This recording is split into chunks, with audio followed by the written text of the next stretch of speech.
Momen pernikahan Vena Melinda dengan Ferry Irawan masih menyita perhatian publik. Salah satunya penampilan Vena Melinda saat menjadi pengantin mendadak jadi perbincangan. Rupanya konsep hijab dan konde yang dikenakan istri Ferry Irawan inilah yang menjadi sorotan publik. Bahkan ada pula yang menyebut penampilan Vena Melinda justru terlihat aneh. Seperti diketahui, Vena dan Ferry Irawan menggelar akad nikah mereka di Pulau Bali. Momen pernikahan Vena Melinda dan Ferry Irawan pun berhasil diabadikan dalam video. Ada sejumlah video momen pernikahan mereka tersebar di media sosial. Seperti salah satu video yang memperlihatkan Vena Melinda tengah dituntun bersama kedua anak tampannya. Ada juga momen Vena lakukan akad nikah dan berfoto bersama keluarga. Video itu pun dibagikan ulang oleh salah satu akun gosip di Instagram. Para netizen pun langsung menyoroti konsep hijab yang dipakai Vena Melinda. Para netizen aneh dengan konsep hijab dan konde Vena Melinda.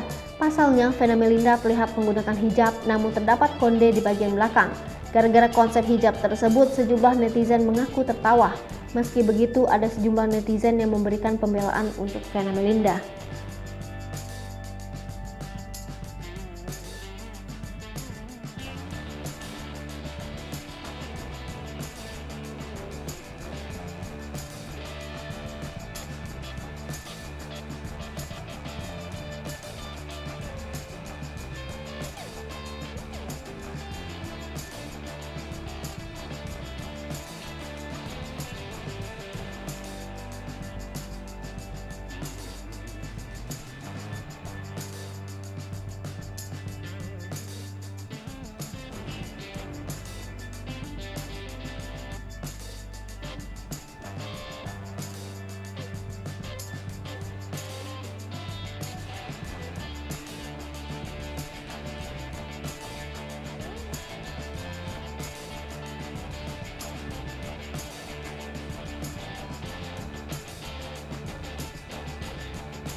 Hai pemirsa Sri Popo TV, jangan lupa komen, like, dan subscribe, serta tonton terus berita-berita terupdate lainnya.